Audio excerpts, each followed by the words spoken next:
Assalomu alaykum birodarlar. Biz Gavayi orollardamiz. Havayi orollarida bu u chekkasidan bu chekkasigacha maksimum 40 mayl chiqar ekan. Bu yerda 53 futli traklarni ko'rmas ekansiz. Ko'rib qolsalaring bu haligi eski 900-yilda chiqqan Mercedes ko'rgandek bo'lar ekansizlar. Chunki ko'rmadik hali beri. Mana savol, mana shunaqa qilib kelib, ketib dam olishlarga endi biznikilar o'ylaydi, kosmический pul ketadi deyshadi-ku. Endi traktor haftasiga bir 5 ming, 10 ming topsa ham, lekin bunaqa joyga hech qachon o'zlari pozolit qilishmaydi. Bu gapim 8 oydan beri traktor tushmasdan yurgan Sharof tog'aga o'xshagan odamlarga. Короче, qancha pul ketadi примерно bir hafta uchun bunda siz o'zingiz fikringizni aytib, samiglarni bundan boshlaydi-da. Misol men Nodemi Salprava bilan endi как бы work authorization bilan uchib keldim New Yorkdan bu yerga, Orolgacha. Bu O'zbekistondagi o'rtasidagi yarim O'zbekistonga yurgancha yurar ekansiz 12 soat pashi samolyotda New Yorkdan. O'shanga yetyapman. Birinchi ochiribda bemalol hozirgi paytda uchsa bo'ladimi Nodemi Salpravalar? Albatta, ko'pchilik o'ylaydi, Nodemi Sal bilan Gavayiga ucha olmaymiz deb o'ylaydi. Bu noto'g'ri, uchib kelsanglar bo'ladi. Narx-navolarga kelganda bu yerda qancha ketadi deb savol bersanglar, unaqa ko'p ketmaydi. Maslahatim u traktor ishlagan akalar, haligi qopga bosavermasdan kelib turinglar mana shunaqa joylarga. $1000 $1,5 ming maksimum ketadi. Kelib mazza qilib bir hafta aylanib ketsanglar, juda zo'r joylar bor kelib ko'radigan. Da, u ham endi hammani o'zini anosiga qarab, nima deydi? Xohishiga qarab turib pul ketkazaverasiz. O'rtacha otellarning narxi $150 kuniga ekan. O'rtacha deb gapiraylik.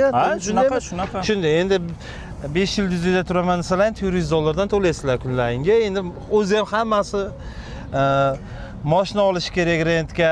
Bular ham hech qanaqa pul turmaydi. Endi hammasi o'zingizga bog'liq. Agarda kelib turib rolton yeb ketaman desangiz, biratlar $1000 ga ham kayf qilib ketasiz. Parkovkalarga $55, ehtiyot bo'linglar. Parkovka kuniga $55 otelda. Mashinani $700 ga olasiz bir haftaga. Otelda $2600 ga olasiz. Bunaqasi ham bo'lishi mumkin. U sizning xohishingizga qarab turib. Yo bo'lmasa otelda $200 ga olib turib, hech nimaga rasxod qilmasdan cho'tga kelib ketsalardan bo'ladi. Bu programma ham bor. Men sizlarga nomerini berib qo'yaman. O'sha izohlarda qoldirib, kommentariyalarga yozasizlar.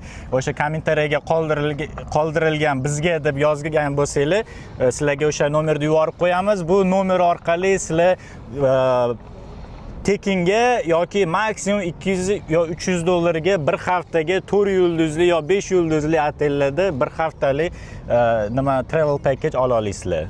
Bu как бы skidkami bir shunga o'xshagan narsa ekan, ha? Bu haligi yordam beradi. Bu kishini bu o'rtog'imizdan bildik. Bunaqa skidkalar bor ekan har xil Amerikada. To есть 5 yulduzli otelda $200 ga bir hafta tursiz bo'ladi. Shunaqa. Bu kishilar xuddi shunday qildi. $200 pul to'lab 5 yulduzli otelda yashashyapti. Hozir juda ham havasim ketdi. Примерно aytganda biz 2600 ga olgan bo'lsa, siz $200 ga oldingiz, 15 barobar arzonga olishibdi-da, ko'ryapsizlarmi? Shunaqa. Endi bu maqtash niyat etilmadi, mana manzaralar, chiroyli, go'zalliklar ko'rsating, bu qumga kelamizmi deyishmasin. Mana bunaqa go'zallik joylarda, parklarda aylansangiz bo'ladi. Siz ham keling, haligi do'stim. Endi nima bu misol hozir siz qanday kelgansiz Amerikaga?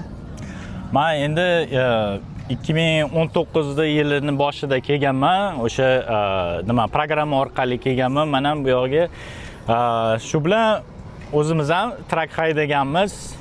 Trak haydab nima qilib, endi hozir kompaniya boshqarib nima qilib mana shu marralarga erishyapmiz. O'shaning uchun sizlar ham shu yerlarga kelishinglar kerak, bir ko'rib, aylanib. Bu programma to'g'risida bitta gap gapirdingiz-da, endi bu hammaga qiziq bo'ladi. Bu narsa hamma joyda tekin bo'lsa, lomni yutadi degan savol bor.